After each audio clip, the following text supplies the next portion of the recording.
કેમ છો મિત્રો? હું અશોકભાઈ પુરોહિત ઈ લર્નિંગ ટોપિક્સ ચેનલમાં આપનું સ્વાગત કરું છું. આ વિડીયોમાં આપણે ધોરણ 7 ગણિત પ્રકરણ 1 પૂર્ણાંક સંખ્યાઓના ગુણાકારના ગુણધર્મો આધારિત સ્વાધ્યાય 1.3 નો ભાગ 1 માં કેટલાક દાખલા જોઈશું. આ વિડીયો આપણા શૈક્ષણિક કાર્યમાં ખૂબ જ મદદરૂપ થઈ પડે તેમ છે, તેથી આ વિડીયો અંત સુધી જોવા નમ્ર વિનંતી. તો ચાલો શરૂ કરીએ. પ્રકરણ 1 પૂર્ણાંક સંખ્યાઓ સ્વાધ્યાય 1.3 ભાગ 1. સ્વાધ્યાયના દાખલા ગણતા પહેલા આપણે તે માટે જરૂરી પૂર્વ જ્ઞાનની સમજ મેળવીએ.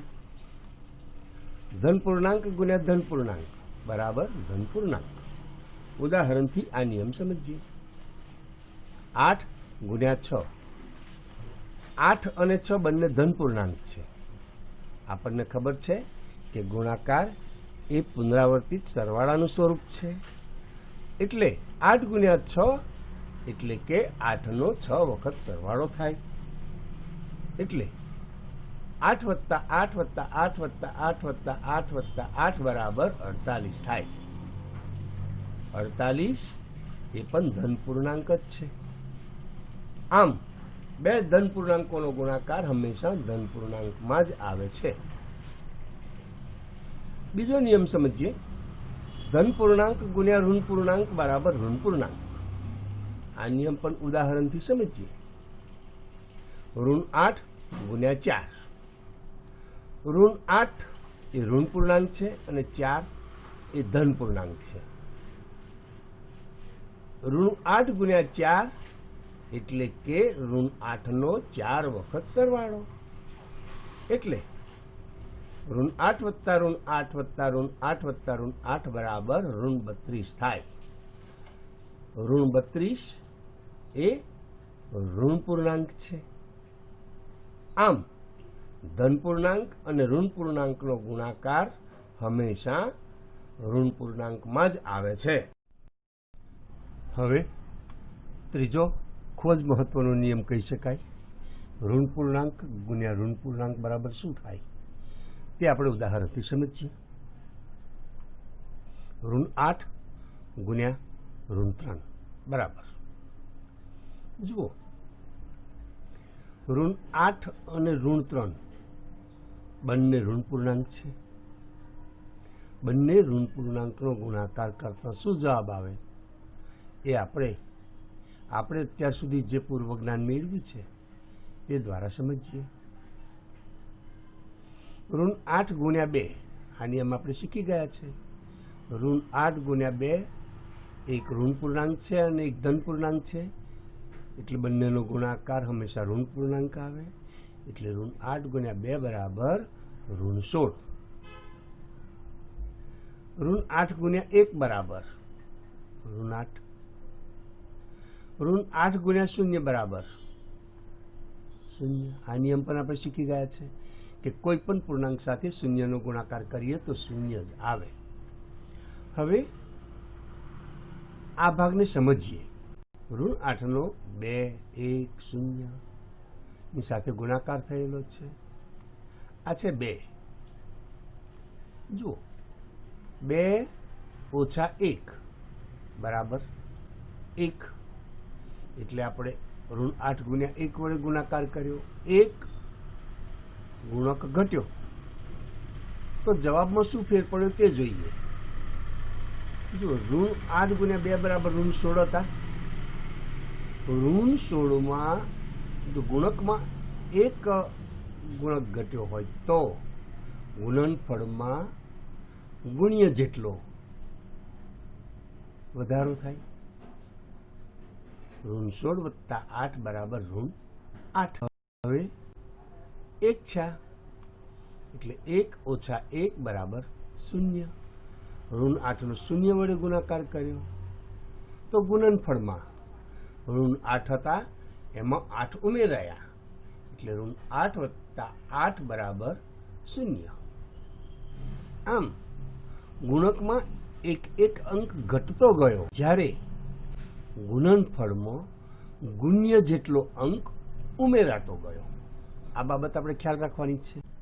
હવે ઋણ 8 ગુણ્યા, જો આ શૂન્ય છે, આપણે એક એક ગુણક ઓછો કરતા ગયા.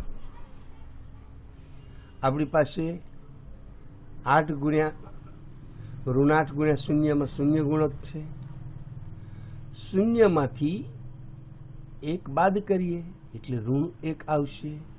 એટલે ઋણ 8 ગુણ્યા ઋણ 1 બરાબર. હવે ગુણનફળમાં જોઈએ. ઋણ 8 ગુણ્યા શૂન્ય બરાબર શૂન્ય છે. ગુણનફળમાં 8 8 વધતા જાય છે, એટલે શૂન્ય વત્તા 8 બરાબર 8. ઋણ 8 ગુણ્યા ઋણ 1 બરાબર 8 આવે. હવે ઋણ 8 ગુણ્યા, જુઓ આ ઋણ 1 છે, ઋણ 1 માંથી 1 બાદ કરીએ તો ઋણ 2 આવશે. એટલે ઋણ 8 ગુણ્યા ઋણ 2 થશે બરાબર. ગુણનફળમાં 8 ઉમેરાશે, એટલે 8 વત્તા 8 બરાબર 16 થાય. એટલે ઋણ 8 ગુણ્યા ઋણ 2 બરાબર 16. હવે ઋણ 8 ગુણ્યા, જુઓ ઉપર ઋણ 2 વડે ગુણાકાર થયો હતો. હવે ફરી 1 ઓછો કરીએ એટલે ઋણ 2 ઓછા 1 બરાબર ઋણ 3 આવ્યા. ઋણ 8 ગુણ્યા ઋણ 3 બરાબર ગુણનફળમાં 16 માં 8 ઉમેરાયા એટલે 24 થયા. એટલે આવશે 24. આમ ઋણ 8 ગુણ્યા ઋણ 3 બરાબર 24 થયા. 24 એ ધન પૂર્ણાંક છે, 8 ઋણ પૂર્ણાંક છે, ગુણ્યા 3 એ પણ ઋણ પૂર્ણાંક છે. એટલે ઋણ પૂર્ણાંક ગુણ્યા ઋણ પૂર્ણાંક બરાબર 24 એ ધન પૂર્ણાંક છે, એટલે આવશે ધન પૂર્ણાંક. આમ બે ઋણ પૂર્ણાંકનો ગુણાકાર હંમેશા ધન પૂર્ણાંકમાં જ આવે છે. આપણે ઉદાહરણ દ્વારા ધન પૂર્ણાંક ગુણ્યા ધન પૂર્ણાંક બરાબર ધન પૂર્ણાંક, ઋણ પૂર્ણાંક ગુણ્યા ઋણ પૂર્ણાંક બરાબર ધન પૂર્ણાંક, અને ધન પૂર્ણાંક ગુણ્યા ઋણ પૂર્ણાંક બરાબર ઋણ પૂર્ણાંક, આમ 3 નિયમો ગુણાકાર માટે જોયા. આ 2 નિયમો આધારે કહી શકીએ કે 2 સમાન ચિહ્નોવાળા પૂર્ણાંકોનો ગુણાકાર ધન પૂર્ણાંક જ આવે. જ્યારે ધન પૂર્ણાંક ગુણ્યા ઋણ પૂર્ણાંક બરાબર ઋણ પૂર્ણાંક, આ નિયમ આધારે કહી શકીએ કે 2 અસમાન ચિહ્નોવાળા પૂર્ણાંકોનો ગુણાકાર ઋણ પૂર્ણાંક જ આવે છે. આપણે ઋણ અને ધન પૂર્ણાંક સંખ્યાઓના ગુણાકાર કેવી રીતે થાય છે તે બાબત સમજ્યા. હવે આપણે પૂર્ણાંક સંખ્યાઓના ગુણાકારના ગુણધર્મો જોઈએ. ગુણાકાર વિશે સમૃદ્ધતાનો ગુણધર્મ એટલે કે કોઈ પણ 2 પૂર્ણાંક સંખ્યાઓનો ગુણાકાર હંમેશા પૂર્ણ જ આવે છે. તેથી પૂર્ણાંક સંખ્યાઓ ગુણાકાર માટે સમૃદ્ધતા ધરાવે છે એમ કહી શકાય. દાખલા તરીકે 5 ગુણ્યા ઋણ 4 બરાબર ઋણ 20. 5 અને ઋણ 4 બંને પૂર્ણાંક સંખ્યાઓ છે, તો તેનો જવાબ ઋણ 20 એ પણ પૂર્ણાંક સંખ્યા જ આવી. ઋણ 8 ગુણ્યા ઋણ 4 બરાબર 32. અહીં પણ ઋણ 8 અને ઋણ 4 પૂર્ણાંક સંખ્યાઓ છે, તો 32 એ પણ પૂર્ણાંક સંખ્યા આવે. તેથી કહી શકાય કે પૂર્ણાંક સંખ્યાઓ ગુણાકાર માટે સમૃદ્ધતા ધરાવે છે. હવે આપણે ગુણાકાર માટે ક્રમનો ગુણધર્મ જોઈએ. પૂર્ણાંક સંખ્યાઓના ક્રમ બદલાવા છતાં ગુણનફળમાં કોઈ જ બદલાવ થતો નથી. તેથી કહી શકાય છે કે પૂર્ણાંક સંખ્યાઓ ગુણાકાર માટે સમક્રમી છે. દાખલા તરીકે ઋણ 10 ગુણ્યા ઋણ 4 બરાબર 40. ઋણ 4 ગુણ્યા ઋણ 10 બરાબર 45 થાય. અહીં આપણે ઋણ 10 અને ઋણ 4નો ક્રમ બદલી નાખ્યો, છતાં પણ જવાબમાં કોઈ જ ફેર પડ્યો નથી. તેથી કહી શકાય કે પૂર્ણાંક સંખ્યાઓ ગુણાકાર માટે સમકર્મી છે. ત્રીજો ગુણધર્મ જોઈએ, ગુણાકારનો તટસ્થતાનો ગુણધર્મ. કોઈ પણ પૂર્ણ સંખ્યાને 1 વડે ગુણવાથી જવાબ હંમેશા તે જ પૂર્ણાંક સંખ્યા મળે છે. તેથી કહી શકાય કે 1 એ પૂર્ણાંક સંખ્યા માટેની તટસ્થ સંખ્યા છે. દાખલા તરીકે ઋણ 10 ગુણ્યા 1 બરાબર ઋણ 10. 1 ગુણ્યા 15 બરાબર 15. કોઈ પણ પૂર્ણાંક સંખ્યા હોય તેને 1 વડે ગુણીએ અથવા 1 ને તે પૂર્ણાંક સંખ્યા વડે ગુણીએ તો તે જ પૂર્ણાંક સંખ્યા તેનો જવાબ મળે છે. તેથી કહી શકાય કે 1 એ પૂર્ણાંક સંખ્યા માટેની તટસ્થ સંખ્યા છે. શૂન્ય વડે ગુણાકારનો ગુણધર્મ. કોઈ પણ પૂર્ણાંક સંખ્યાને શૂન્ય વડે ગુણવાથી જવાબ હંમેશા શૂન્ય જ મળે છે. દાખલા તરીકે 12 ગુણ્યા 0 બરાબર 0. 0 ગુણ્યા ઋણ 5 બરાબર પણ 0. આમ શૂન્ય વડે ગુણવાથી જવાબ હંમેશા શૂન્ય મળે. કોઈ પણ પૂર્ણાંક સંખ્યા હોય 105 ગુણ્યા 0 અથવા 0 ગુણ્યા ઋણ 110. શૂન્યનો કોઈ પણ સંખ્યા વડે ગુણાકાર કરવાથી હંમેશા જવાબ શૂન્ય જ મળે. ગુણાકાર માટેનો જૂથનો ગુણધર્મ. કોઈ પણ પૂર્ણાંક સંખ્યાઓના ગુણાકારના જૂથ બદલવા છતાં જવાબમાં કોઈ જ ફેર પડતો નથી. દાખલા તરીકે ઋણ 2 ગુણ્યા કૌંસમાં ઋણ 4 ગુણ્યા 6. જુઓ, આ ઋણ 4 ગુણ્યા 6 નું જૂથ છે. ઋણ 2 ગુણ્યા ઋણ 4 ગુણ્યા ઋણ 6 એટલે કે ઋણ 2 ગુણ્યા ઋણ 24 બરાબર 48 થયા.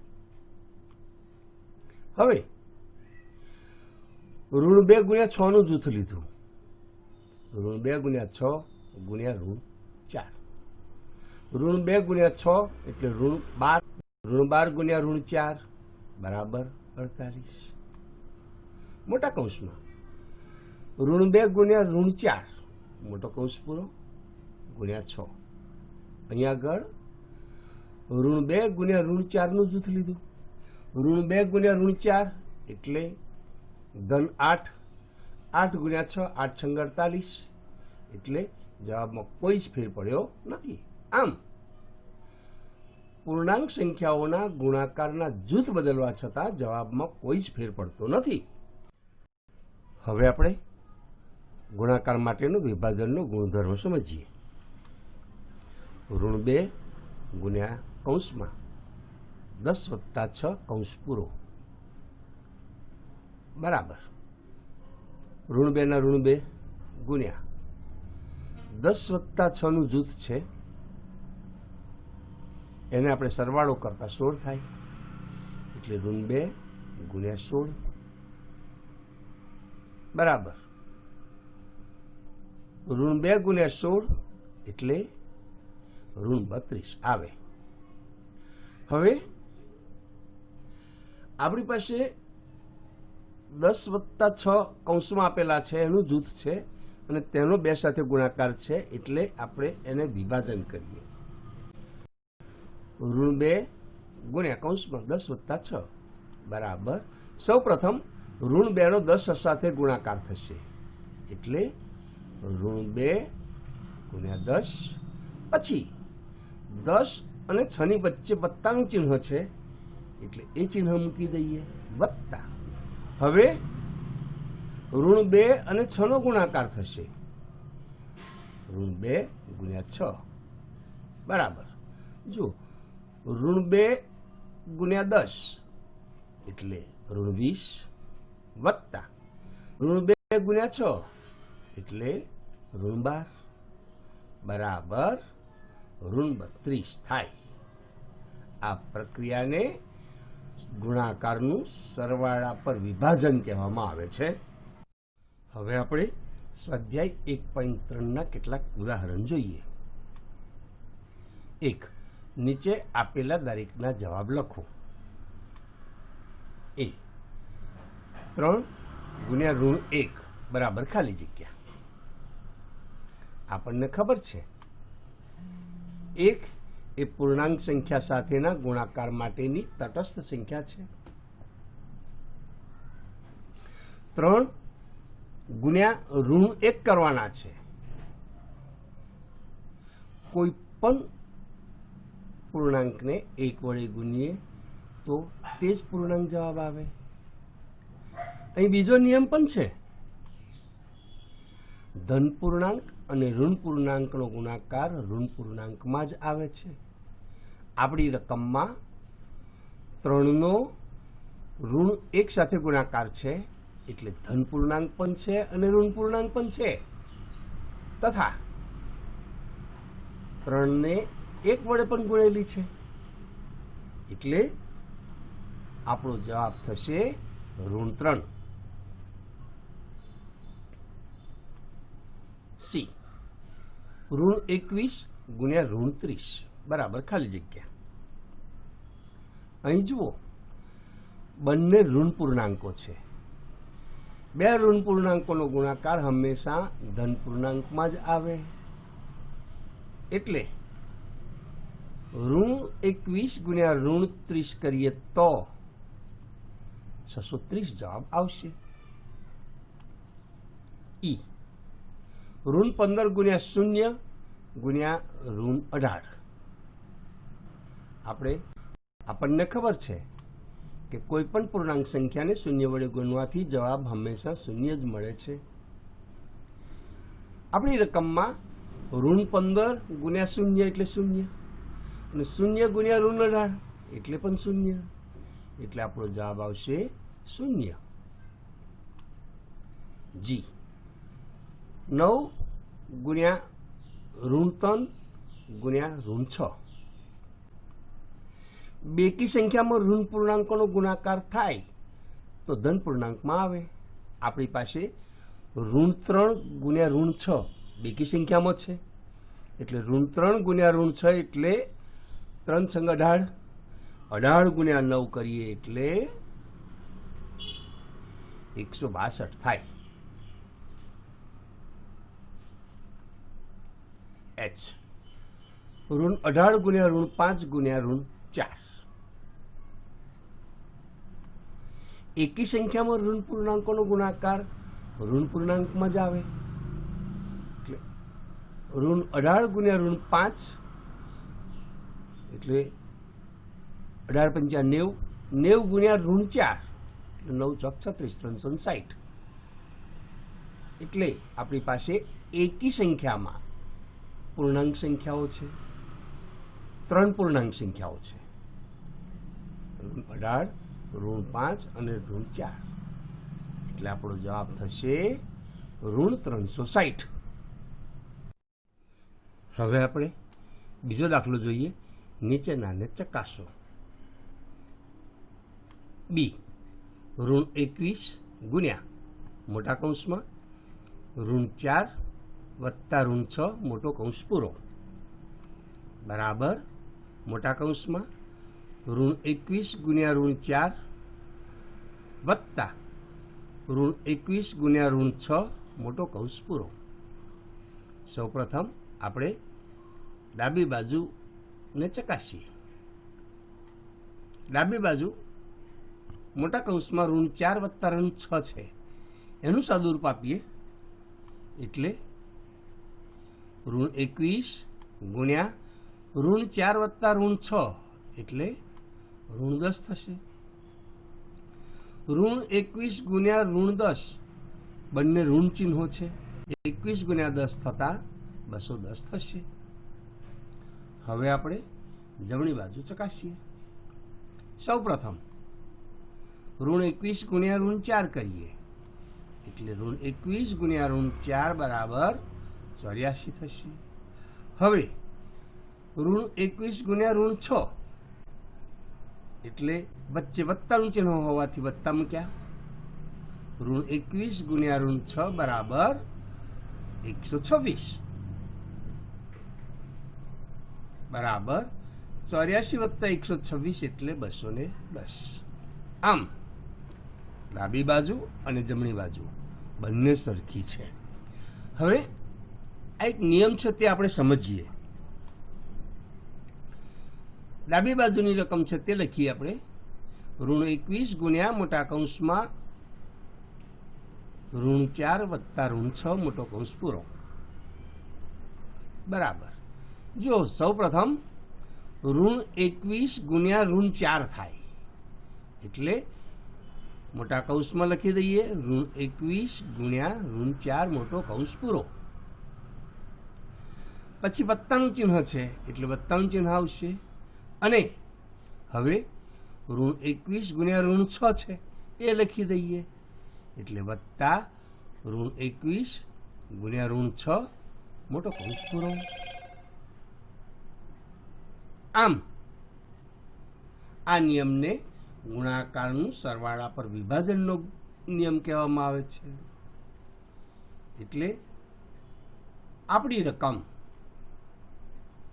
ઋણ 21 વત્તા મોટા કૌંસમાં ઋણ 4 વત્તા ઋણ 6 મોટો કૌંસ પૂરો બરાબર મોટા કૌંસમાં ઋણ 21 ગુણ્યા 4 વત્તા ઋણ 21 ગુણ્યા ઋણ 6 મોટો કૌંસ પૂરો. બંને બાજુ સરખી છે. હવે આપણે ત્રીજા દાખલાનો બીજો દાખલો જોઈએ. નીચેની સંખ્યાઓનો ઋણ 1 સાથેનો ગુણાકાર શું થશે? એ ઋણ 22 ગુણ્યા ઋણ 1.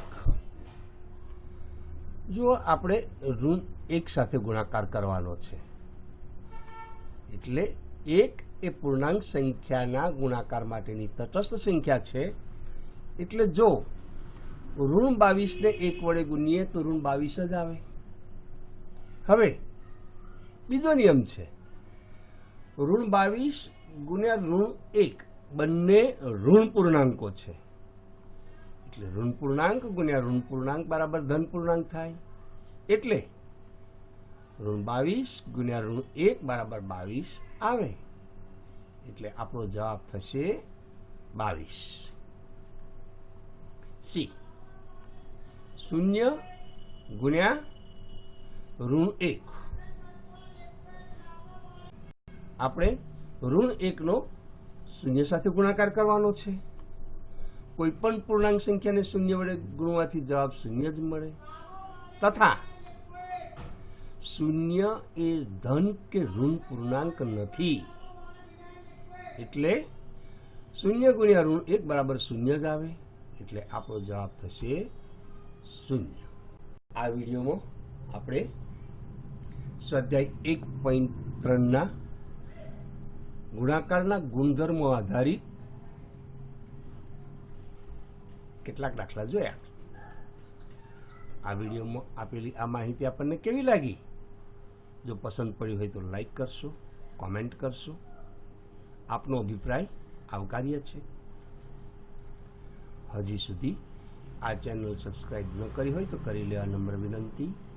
સાથે સાથે બાજુમાં આપેલ આ બેલ આઇકન પણ જરૂરથી દબાવશો કે જેથી નવા નવા વિડીયોનું નોટિફિકેશન ઝડપથી આપણા સુધી પહોંચાડી શકાય. આ વિડીયો અંત સુધી જોવા બદલ આપનો ખૂબ ખૂબ આભાર.